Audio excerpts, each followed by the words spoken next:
Welcome to the Control the Room podcast, a series devoted to the exploration of meeting culture and uncovering cures for the common meeting. Some meetings have tight control and others are loose.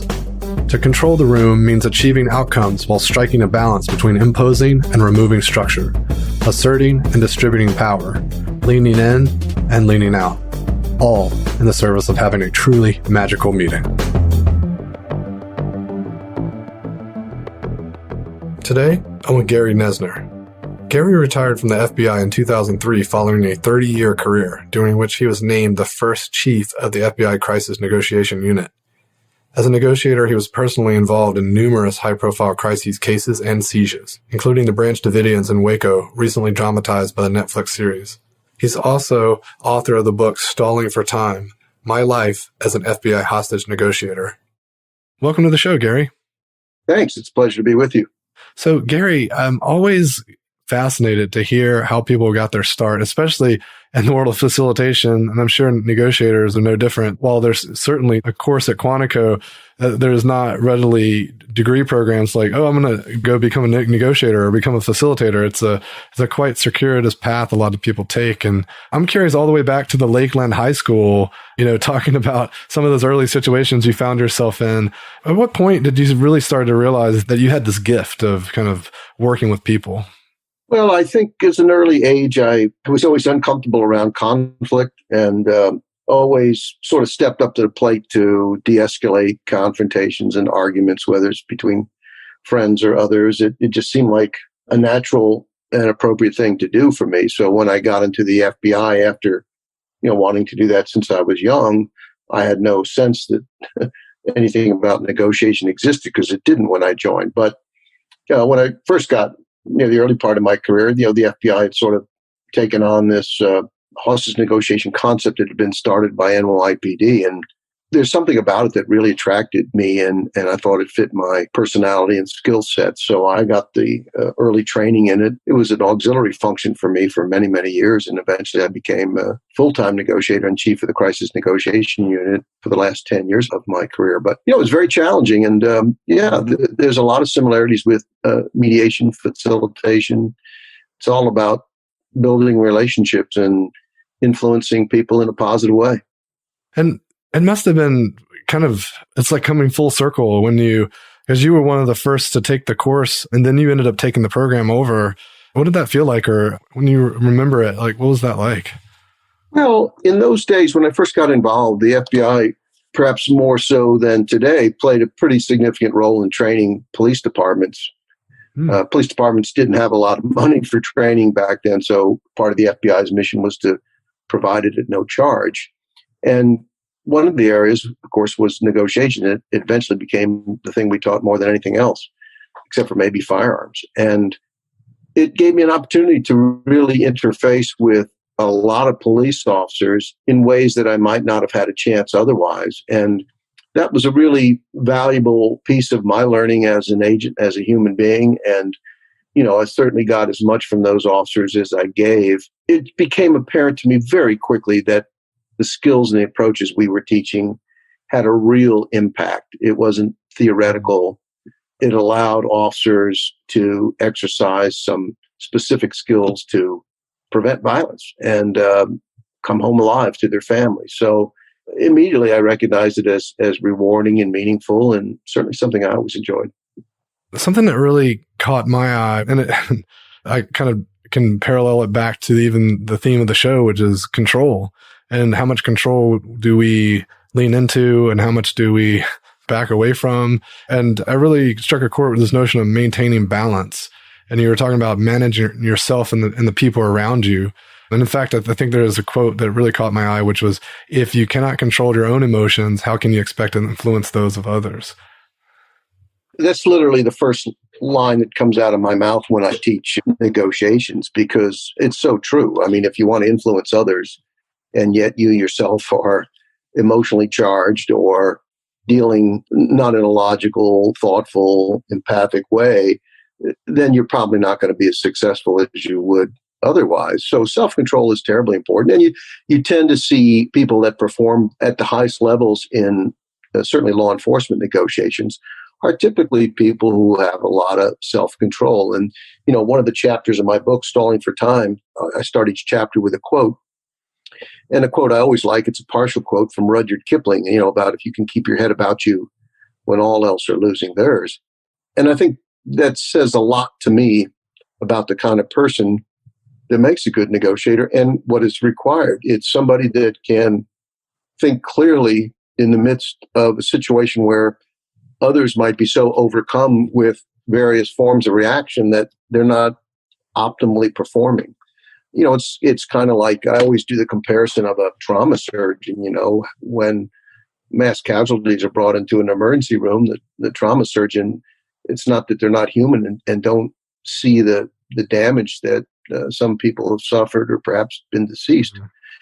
But they focus immediately on what has to be done, which is to save as many lives and to determine which ones need their most immediate care. So they put those emotions aside so that they can function at an optimal level, or highest level they can. And I think negotiations is very akin to that. Yeah, it reminds me of the never confusing getting even with what you want. Yeah, and it's a good phrase we used to use for our commanders, because even in law enforcement, when somebody can be a fairly high rank and have a lot of different experiences in an agency, it doesn't mean that they've had a lot of experience managing with these kinds of crises. Mm-hmm. And law enforcement officers are human beings. And when a perpetrator, particularly one that is maybe not a model citizen or somebody that may not have any attributes that we would find commendable, when they refuse to do what we want, they don't cooperate, and they back out of promises, they engage in any number of problematic behaviors, you really got to maintain your self-control, because if you respond and react to that, you may get even with them, but are you really accomplishing what your goal is, which is to get your way? And to get our way in the context of negotiation means we get people to peacefully surrender, to comply, to do what we think is not only in our best interest, but in their best interest. We don't want anybody to get hurt. So I found a lot of my career time was helping on-scene commanders and decision makers, chiefs of police, sheriffs, understand that concept. There's always an assumption that people of a high rank, know how to do everything. And of course, that's a fatal mistake you can make, because they don't necessarily understand a specialty. Someone might be a great internist as a doctor, but can they perform brain surgery? Probably not. So, just because you have the MD in front of your name doesn't mean you can do everything there is that could possibly come before you. So we have to know our limitations, and we have to understand that there are people who have more expertise that we probably would be wise to listen to. Yeah, and it reminds me of your points in the book around, just the crises within the crises and these other negotiations that have to happen. So you're managing quite a lot at the same time. Yeah, I mean, and of course, I know we'll be talking about Waco shortly, but I got asked this on a recent interview, and I never really thought about it from that complexity point of view. That while out there, I had three very distinct roles. I had to manage the negotiation team, maybe 15 or 20 people, and ensure that it was functioning properly and proceeding in a strategic way, the way I wanted it to. And at the same time, I had to convey what we wanted to the bosses and convince them to support the strategic approach we were taking. And that could often be a challenge. And then last but not least is dealing with David Koresh and all the unique issues and problems that he brought to the table. So, you find yourself sometimes like being the ringleader in a 3-ring circus, and trying to keep everybody functioning in the right way so we can achieve the outcome we want. Yeah. And, speaking of Waco, let's talk about that for a moment. I was really curious to hear your thoughts on how well it portrayed the negotiation process, because from a storyline perspective, when I compare your book to the show, there's definitely some sensationalism on the Branch Davidian side. My depiction was that it demonstrated the conflict with the kind of more, forceful approach, and also, just the kind of slow, intentional approach I will take in. But I'm just kind of curious as far as like anything about the negotiation process that you felt was like maybe skewed in the presentation. It's a big question, and there's a lot of variables. Obviously they bought my book to show the FBI side of the story, and what perspective we had from outside looking in. And then they bought David Thibodeau's book. He was a surviving Branch Davidian, to get the perspective of someone inside looking out. And I like that approach, to look at it from both angles. But specifically addressing the negotiation part, they got a lot of parts of the negotiation very right.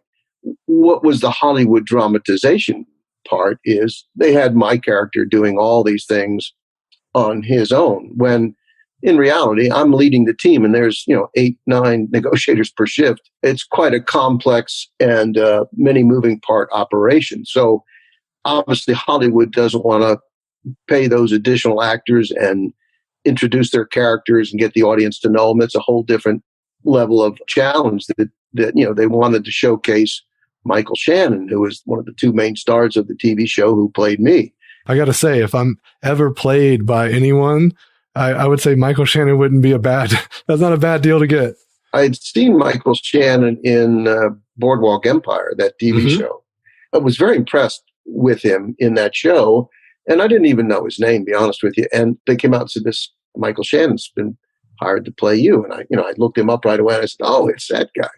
Well, he is just an incredible actor and human being. And during my time on the set, we had an opportunity to become quite friendly, and had basically drinks and dinner every night while I was out there. And what an incredible actor. And he certainly was not trying to imitate me, but he captured the tenor of my philosophy, which goes back to your earlier question.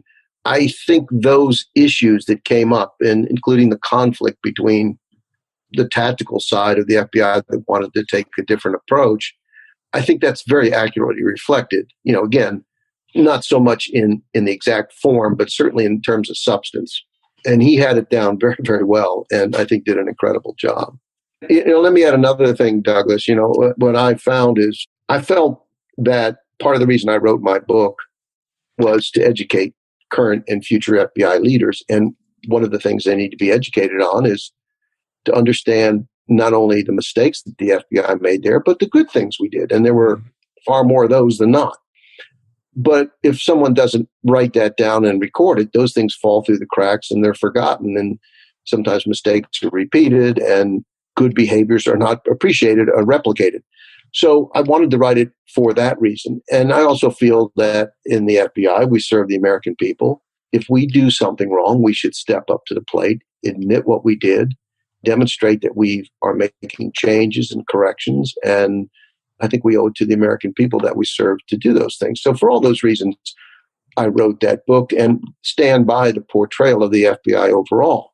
What I'm not quite as happy about is I think the portrayal on the other side of David Koresh came up a bit short for me, because in reality, David Koresh was a far more dark and sinister, manipulative guy than was portrayed. The other great actor there were several of them, but Taylor Kitsch, who played Koresh, was just phenomenal. And he's such a nice guy in real life that I think that came through. And the producer directors wanted to show the charismatic side of Koresh, what allowed him to attract followers and gain their, total allegiance. And they did that, but I just don't think they showed sufficiently. They showed some dark things from him, but not enough to my satisfaction. And, I talked to him about that and tried to change that. But what you find out is when you sell your book to Hollywood or somebody else, you have some influence, but you don't have control. Yeah. I think that echoes my read on it as well. It's a little sensationalized on the, kind of making people want to have a little more sympathy than maybe you would have if you were watching it go down from the sidelines. You're into facilitation. And I think the biggest takeaway for facilitators, if you want to use Waco as sort of an example, is the realization that life is gray. It's not black and white. It's possible to admit that the FBI made mistakes and at the same time recognize the ultimate responsibility of Koresh to have let his people out peacefully, as we encouraged him to do every single day. So you don't have to say, oh, these guys were all good and these guys were all bad. The big old bad government came in and just wanted to kill people. I mean, it's actually intellectually lazy to take on those extreme views and not very realistic. There were good people in there who were practicing their faith, and there was highly dedicated FBI agents who wanted nothing but everybody to come out alive. So to make those general derogatory statements, I think is just showing you haven't done your research and you haven't read about what really happened and you don't understand. Coming back to your goals for the book around, really cementing the positive impact so they're not lost, it also jumped out to me when you were talking about these post-incident reviews and applying these lessons learned. It was interesting because it seemed like the popularity of the techniques within the FBI began to grow as you started to celebrate some of these wins. But the irony of it all was maybe one of the ones that I was the most tickled by, and I thought that you guys did such an amazing move, was, the steaks and gravy and cakes for the prisoners. So they're all having a Thanksgiving coma while the tactical thing went in, and clearly not much credit was given after the fact for that. Yeah, it's funny. A lot of people in law enforcement are really not well versed on what negotiators do and why we do it. It's sort of a soft science. And, they're more used to taking action, and here's a bad guy. We're going to do this to suppress him, arrest him, whatever we have to do. And, when you do negotiate people out, which we do in the 90 percentile, people say, well, it must not have been so hard. That guy must not have been that dangerous anyway. And, they sort of make some excuses for it. Of course, I always want to say, well, you try doing it, when somebody's life is on the line. But it's a hard thing to define. But just as in facilitation, we're building relationships, and people expect in these situations law enforcement to show up and be very confrontational, very demanding, very dictatorial. You'll do this and you better do that, or we're going to do X, Y, Z. And instead they get somebody like me show up and say, hey, David, this is Gary. What's going on in there? I'm here to help. I don't want to see anybody get hurt. It's something they don't expect, and it gives us an opportunity to listen to them and to better understand what their motivation is, what their feelings are, how they interpret what has happened. It allows us slowly and steadily to lower the tension, to deconflict and deconfrontate. And it allows us to begin eventually to have some influence over their behavior. And, you typically will get to a point where, a guy like David Koresh, which he didn't here, said, I just don't know what to do. I don't know how to get out of what I got into. And you say, well, here's some ideas for you, and here's something you might want to think about. And, come out to jail and tell the world your side of the story. It needs to be heard. And those are things we did. And, with some effect, we got 35 people out during the first half when I was there, including 21 children. That's a fact that many people forget. And it was not an easy task. And I'm very proud of it. I'm no less disappointed that we didn't get more out or everybody out. But, you've got to recognize that human emotion is a really a challenging thing. And when there's been loss of life like there was at Waco before we even arrive as the FBI, I mean, we're already in a deep ditch, and we got to dig out of that. It's pretty tough. As you were speaking, it reminded me of some notes I wrote down around, there's a lot of similarities between facilitation and negotiation, but there's some clear differences as well. We're not dealing with there's not life and death is usually not at stake. And the fundamental contradiction that you mentioned, which I thought was really fascinating. We don't really struggle with that so much, right? We're all about building trust, but we never ever have to bend the truth, or we never have to potentially send them into harm's way. And when I think about that story, was it in West Virginia or Cheryl's husband, her and her child? And there's a lot of interesting dynamics there from the perspective of, opening up options and demonstrating a future when that future may not exist. So I'm kind of curious, how that unfolds just as you're kind of regulating your emotions.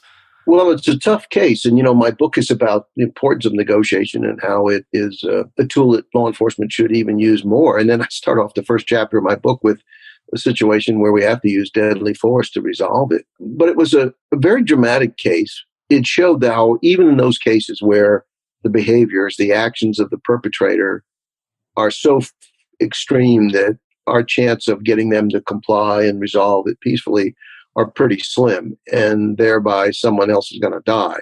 So then the negotiator has to segue into a role that allows you to become more supportive of the only option we have left, and that's using force. In Sperryville, I talked him into coming out to a helicopter where a marksman ended his life. In the Talladega prison that you alluded to earlier, we knew hostages were going to die, so we gave in and gave them a very sumptuous meal for the first time in 8 days to sort of excuse the expression, fatten them up and to lure them into a sense of victory and empowerment. And they took the bait and gorged on the food and basically went into sweet slumber that allowed the hostage rescue team to make a really terrific, well-executed entry and save everybody's life. So there are times where negotiators have to, recognize reality that while we will be successful most of the time, there's nothing in what we do that guarantees success, and certainly not 100% of the time. So we have to be adaptable and flexible. And the bottom line is, how do we save the most lives possible? Yes. That was the thing that was going through my mind in both of those scenarios, because Spurryville, you saved a woman and her child. And in the prison example, I mean, how much more carnage would have happened if they would have been bracing for it? That's right. I mean, if we had continued to deny them food until they released the hostages, I mean, I think we stood a good chance of having them kill one of the hostages to try to force us to do what they wanted. And, that's one less human being alive today to have survived that. So, we have to take all that into consideration, and you make the best decisions you can, and you have to weigh all the facts. And that's why we function, in Waco, I get a lot of credit operating by myself, but in reality, we're leveraging a team of very skilled and talented negotiators that bring a lot to the table from their training and their personal experience. We said, what do you think? What are your ideas? Did you hear something I didn't hear? And we really use that to full advantage to try to come up with the best approach that we think will achieve what we want in this particular incident. That brings to mind something else I wanted to bring up, which was the comment of, you write good notes. And it really resonated with me because I often love to facilitate with a co-facilitator. And I find that especially when we're exploring really tough issues that are like a team's really struggling, like they can't seem to get past some personal issues, or they're just stuck on some things.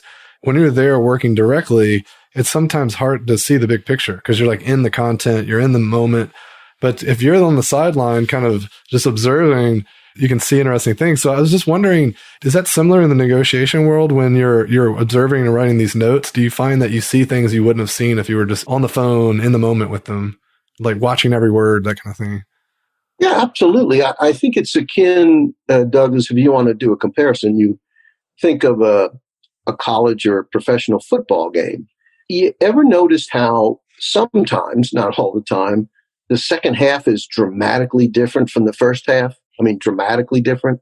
And you say, boy, what happened? That must have been a hell of a speech that the coach gave. Well, what it really was is the coach is up in the booth. They're studying what happened. They're making adjustments at halftime. It's coaching. It's not being personally involved in playing that position out on the field, but watching it and seeing where changes or improvements can be made to get the outcome we wanted. So negotiations is no different. If I'm the negotiation coordinator or the coach, it allows me to listen to the interplay between the primary negotiator on the phone and the perpetrator. And then either in between calls or through passing a short cryptic note, help nudge them to something I've seen that I think they may not have fully appreciated. The quote you're talking about is in Waco, this mother was very angry that her son was by himself. He had been released in the Child Protective Services, and we'd sent a video in of all the children. And she was very angry at us for his forlorn status. And, rather than just try to defend ourselves, I passed a note to John Dolan, our primary negotiator at the time, and he read it, and he smiled, and it just said, Kathy, what little Brian needs now is a hug from his mommy. And you could almost hear the arrow strike her heart. And I mean, it was the one phrase that kind of brought it home to her that she was the missing piece. It wasn't us that was causing trauma to her child. It was the fact that she sent him out and she stayed in to fight for Koresh, that it was her maternal responsibility to do this. And I think that shot hit home, and she came out the next day, and she was essentially the first adult that came out. And that was a very meaningful goal that we had achieved.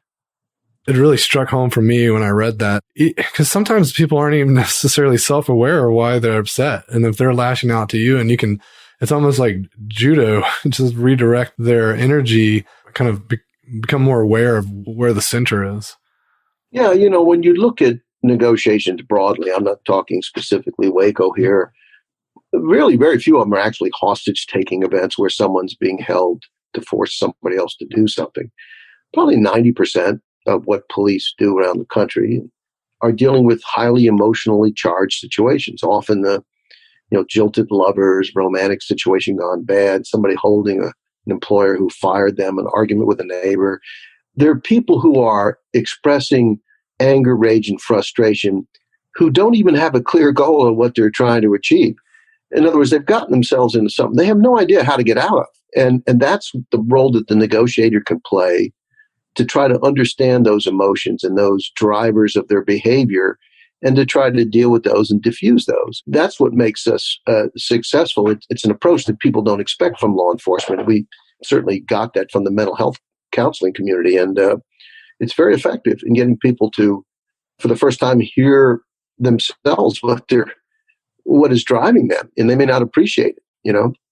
Yeah, that it reminds me of another note that I had taken around. You had talked about the role of negotiator was to help people express their fears. So allowing them to open up. And it was interesting because as I read it, it was definitely similar to things that we're trying to do in the workplace, because often people have these unstated fears. It's just they're not vulnerable enough to say it out loud because they're worried someone's going to judge them, or maybe they haven't even figured it out yet. And so simply stating what might be clear to you, but not to them, and allowing them to acknowledge it or even just to say yes. I thought that was pretty interesting. We used to talk about helping people understand the difference between wants and needs. So somebody involved in one of these situations may say, I want this and I want that. But it's our job to find out what they really need. Do they really need their job back, or is it the loss of respect and the embarrassment of having to go home and tell your wife you haven't got a job anymore? I mean, we don't always get that right, but that's kind of our goal, and when we're communicating with them and we say, it sounds like you're really embarrassed by what happened. And if he hasn't articulated that, and that in fact is what he feels, then we've just really scored some big points, because he said, yes, that's exactly right. I'm embarrassed by having been fired. Well, that's important for us to know if we're going to deal with how he's viewing what happened to him. So I had this, it was one of the last kind of sentences in your book, and I wrote it down because I thought it was pretty spot on. So I'm just going to read it, and then I'd love to just hear your thoughts today on this. But the happiest and most successful people are the ones that can remain calm in difficult times and put aside emotions like pride and anger that stop them from finding common ground. We need to be good listeners and understand the problems and needs of the other side. Yeah, and I guess it's never been more true than it is today in our very acrimonious political climate. And I'll bring up some recent events, the protests around the country. When people go out on the street and they carry signs and they're yelling and singing songs, whatever they're doing, what they're basically saying is, we want somebody to hear us. Mm-hmm. And if instead of finding ways to creatively listen to them, we simply attack them, we're probably not going to be successful. I suspect if you had 100 people in a room and 50 were pro-life and 50 were pro-choice, you could even have great, meaningful discussion all night long. And at the end of the evening, you'd probably still have 50-50. But that's okay, as long as we've avoided name calling and shouts and threats and violence and so forth. That's the major goal. It's a slow, steady process to try to create an atmosphere where we can listen to others and appreciate their point of view, even if it's different. And I just hate to see that today, particularly in our political environment, we seem to be going in the wrong direction. Yeah, I think that there's a real beauty. I had underscored the statement you made at the end of one of the early chapters, which was, listening is the cheapest concession we can make. Yeah, it is. It costs you nothing. And, you can acknowledge someone's point of view. Let me make sure I understand you're angry at your boss because he fired you and you don't think he appreciated your work. And, you felt as though he mistreated you and so forth and so on. I'm not saying to him, yes, I think you should kill your boss. I'm saying to him, I understand, how you feel about what happened. I mean, that's a powerful thing. If you think about it, the whole evolution of communication between human beings, and we're social animals. We want other people to understand what we're saying and how we feel about it. And if you do that, as a facilitator, as a negotiator, you're going to be successful. Gary, it's been so great having you on the show today and fun chatting and hearing about just the riveting life and career you've had in negotiation. Would you like to leave the listeners with any final words? Well, I would suggest that people really work on listening. Listening is such an important tool. So when you go out, not so much these days with COVID, but when you have an opportunity to have a social interaction, pick out somebody you don't know very well or somebody that's a little quiet over in the corner, whatever, and go and talk to them and find out about their life and ask good questions. Can you tell me more about that? That sounds very interesting. I'd like to hear about that hobby that you have or that trip that you took. And you'll find that people are far more interesting than you might have realized, that people have done and seen things that you had no idea, and you will learn a lot. And they, in turn, will appreciate the fact that you have taken the time and demonstrated the interest in learning more about them. It is a very, very powerful tool. And, what we all want to achieve is cooperation with other human beings. And we get that through being likable, plain old likable. Just be a person that strives to be likable and to automatically not think the worst of others and blame others, but seek to understand. Even the business guru Stephen Covey says, first seek to understand, then to be understood. So I'm not sure if that helps, but I would urge people to really make an effort at that. Well, thanks again for being on the show. It's been great. My pleasure. Thanks for joining me for another episode of Control the Room. Don't forget to subscribe to receive updates when new episodes are released. And if you want more, head over to our blog where I post weekly articles and resources about working better together. voltagecontrol.com.